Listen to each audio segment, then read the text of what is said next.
unkshatriya thing that you could do. Attacking a pregnant woman with a brahmastra?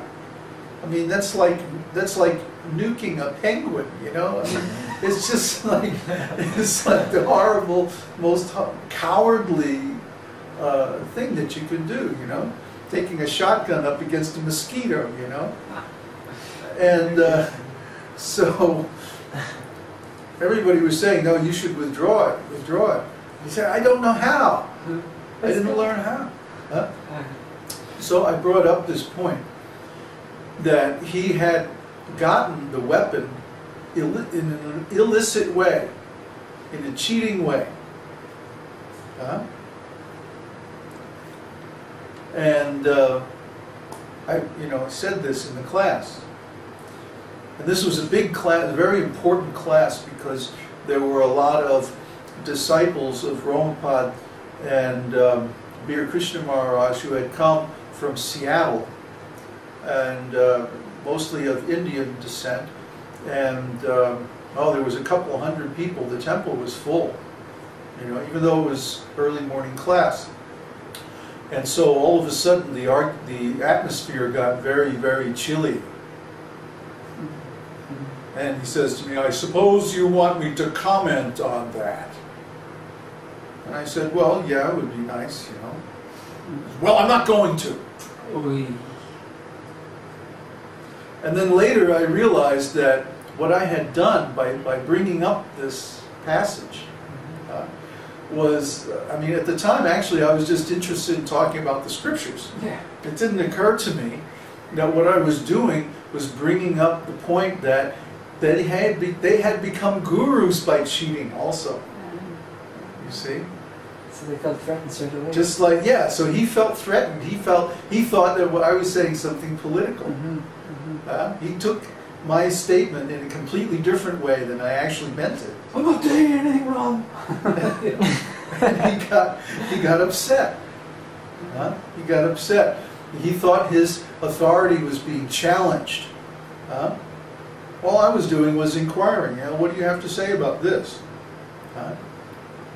But you see, in an atmosphere where real discussion is prohibited, is censored, and where people have positions due only to their authority and not to their actual realization,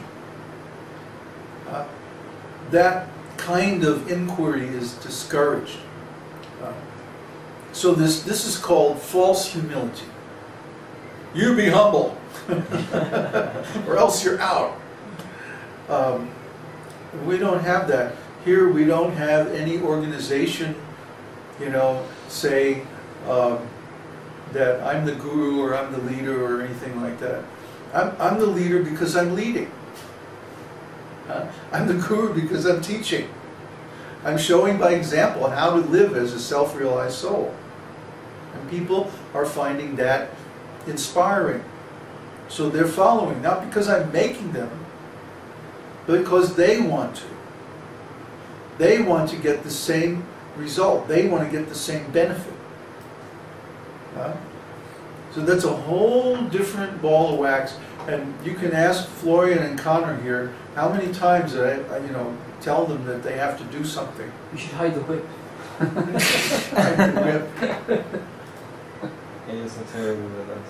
What's that? You're so terrible with us. Yeah, well, you don't hear them complaining, so they have their chance. You have to charge it up. You have to untie me, otherwise I can't. Krishna. Sua says, I have seen the same kind of feeling threatened behavior in professors in universities. Who said that? Suhas. Ah. Well, yeah, because it's the same kind of thing.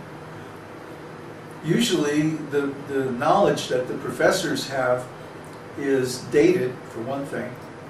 They don't keep up with the field unless they are a very, very good professor and they're driving the field.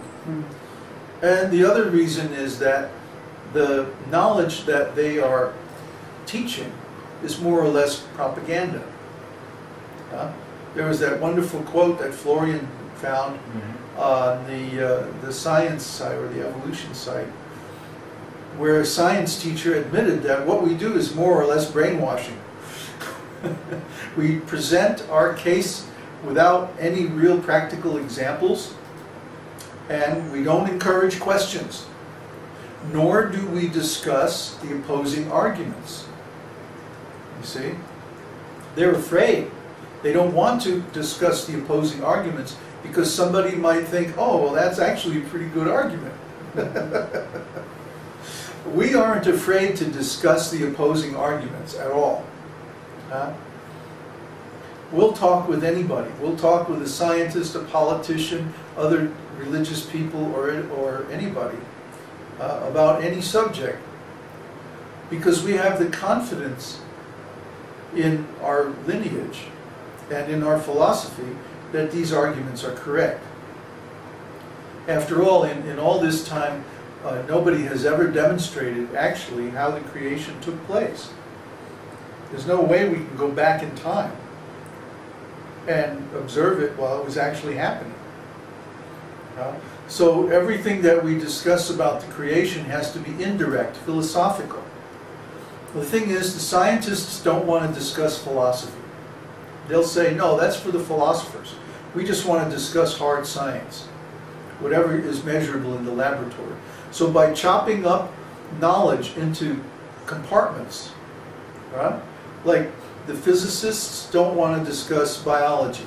The biologists don't want to discuss experimental theory.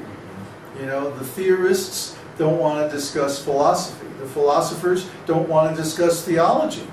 The theologists, is that a word? Yeah, that's a word. Oh, but now it is anyway. The theologists don't want to discuss science. See? So everybody's got their little specialty, and they don't want to go outside it. But you know, the world doesn't regard their boundaries very seriously. The world is a big place, and it's got all kinds of stuff going on, and we want to know why. So it's fair to discuss this with anyone and everyone. But the scientists don't want to discuss with us. They don't want to even let us in to the discussion. And if we would go to a scientific conference or something like that, they wouldn't let us speak. They wouldn't let us ask questions. So it's the same thing. If a field of knowledge is only, it can only be maintained by the force of authority, then it's very likely that that knowledge is a lie. You see? If you can't accept open discussion on the subject, then that means they're shaking their heads, nodding. Just like the creationist and intelligent design scientists and the materialistic scientists. The materialistic scientists are officially refusing to take part in debates with intelligent design scientists or creation scientists. Yeah. He's saying that the orthodox scientists are refusing to take part in debate with the intelligent design scientists. This intelligent design movement is becoming quite professional and sophisticated, and they're actually founding a new discipline of science. So actually it does deserve to be in the schools and in the textbooks and like that. But the orthodox scientists, what do they call them? The conventionalists? Or the... Who calls whom? Huh? Who calls whom?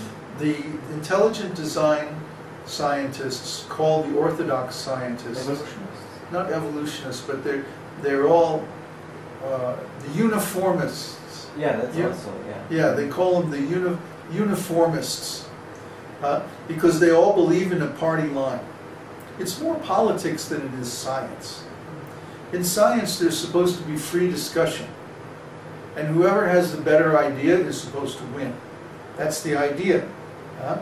But what happens in practice is that they don't allow free discussion. They don't allow open questions. And because of this, the whole thing has become suspect. It's actually a big cheating thing. Everybody actually knows this. That's why scientists have become less and less prestigious. Actually, they're losing their authority because of this cheating. Okay, so here's another question. Okay, let's take Suhas. He asks, I feel most material means of livelihood are contaminated with some sort of cheating at some level or other. Yet, since one must earn a livelihood to maintain one's body, should one shun all relative material knowledge or continue to derive one's livelihood from it, being aware of its falsehood? There are examples of scientists such as Francis Collins, who have risen to the top and then used their fame to explain the oneness of science with God. That's a good plan if you can carry it out. The principle of karma yoga is somehow to engage all of our activities in the service of the Lord. So even though we may be engaged in some occupation that involves cheating, for example, when I was in